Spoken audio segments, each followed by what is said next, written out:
अजीज नाजरीन ग्रामी दोस्तों साथियों, उम्मीद करता हूँ कि आप सब खैरियत से होंगे और मैं दुआ करता हूँ खुदावंद करीम हमेशा आपको सेहत और तंदुरुस्ती और उम्र की दराजी अता करे। कुदरत का यह तकाजा एक तरतीब के साथ चलता आ रहा है। इब्तदाई कायनात से लेकर अब तक वो अपनी तरतीब के साथ रवा दवा भी है। इसलिए इसको समझने के लिए इंसान को अपनी अकल और फहम का इस्तेमाल करना वो बेहद ही जरूरी है।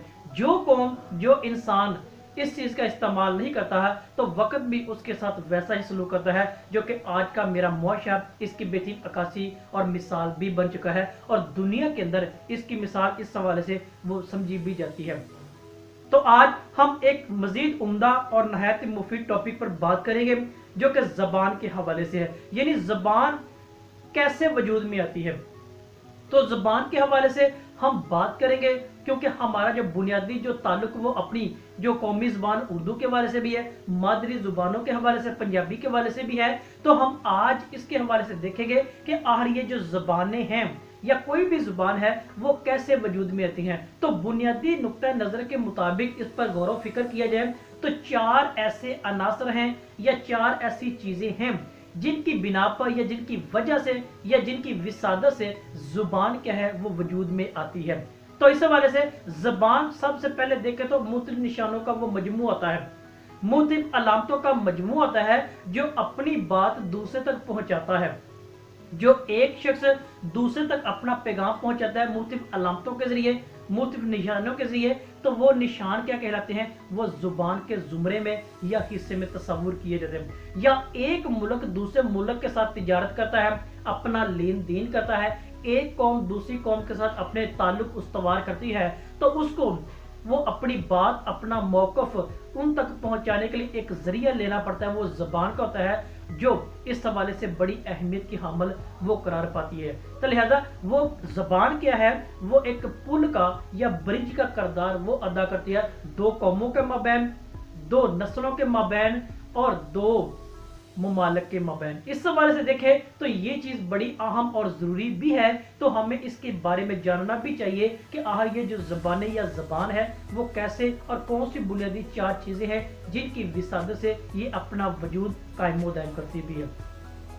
तो सबसे पहले देखें तो हमारे पास पहला जो शय है या पहली नुक्ता नज़र के मुताबिक जो चीज़ हमारे पास आती है ज़बान को वजूद देने में, वो सयाहत होती है, यानी जिसे आप दूसरे लफ्ज़ों में हिजरत कह लें।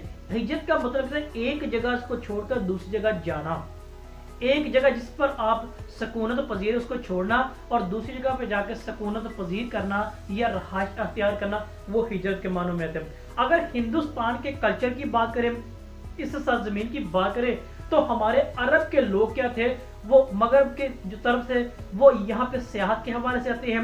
उन्होंने क्या किया, यहाँ पर आकर कम्युनिकेशन का, बातचीत का जरिया क्या मुकामी लोगों के साथ है। हम देखते हैं कि उर्दू जुबान मुख्तलिफ जुबानों का मजमुआ है। इस हवाले से देखें तो अरब के लोग ज्यादातर वो क्या थे, वो सियाहत के लिए यहाँ पे है। मगरिब के लोग यहाँ पे सियाहत के लिए थे, जिनकी मुकामी जुबानें उनकी अरबी थी, फारसी थी, संस्कृत थी और यहाँ पे लोगों की पंजाबी थी। उन दीगर जुबानों के हवाले से देखें तो ये चीज हमारे सामने आती है।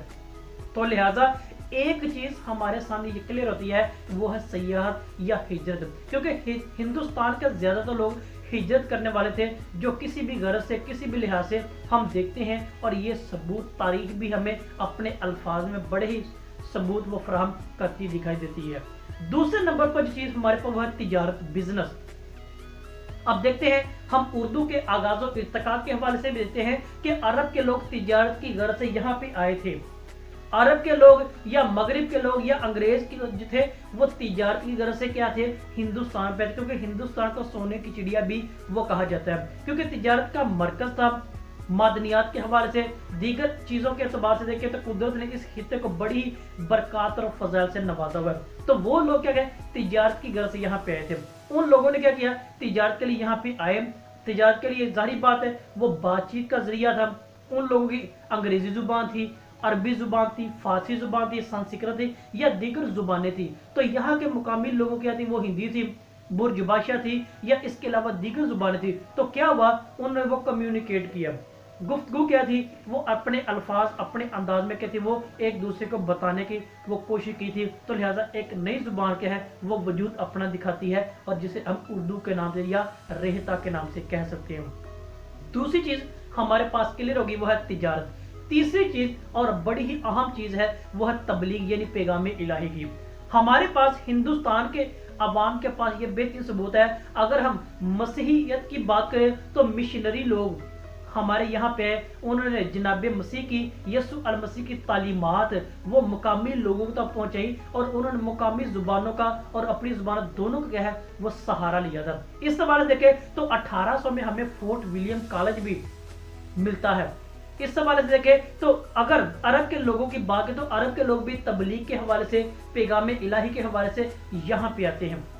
यानी मोहम्मद बिन कासिम 1857 की जंग आज़ादी, मोहम्मद बिन कासिम 1712 ईस्वी में, और 1799 टीपू सुल्तान, या इसके अलावा दीगर जो लोग थे जो किसी न किसी तरीके से यहाँ पे आए थे। तो इसके ये सारे सबूत फराहम होते हैं कि तीसरी और अहम चीज क्या है वो तबलीग है, पैगाम इलाही है। क्योंकि उन लोगों ने क्या किया, मुकामी लोगों को पैगाम इलाही बताने के लिए अपनी जुबान के साथ साथ मुकामी जुबान दोनों को क्या है वो मिक्स अप किया, दोनों को इकट्ठा किया, एक मजमुआ बनाया, जिसकी वजह से एक नई जुबान मुतारफ होती है। और उर्दू जुबान हमारी इसकी बेहतरीन मिसाल भी है। चौथी और आखिरी चीज हमारे पास आती है वो है हुकूमत या कब्जा।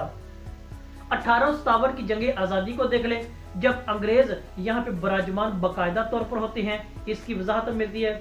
712 ईस्वी में मोहम्मद बिन कासिम जब सिंध पर हमला किया, इसकी मिसाल हमें मिलती है। 1799 में टीपू सुल्तान या इसके अलावा दीगर लोगों ने क्या किया, अपनी हुकूमत और हुक्मरानी के लिए इस इलाके पर क्या है वो कब्जा करने की कोशिश की है।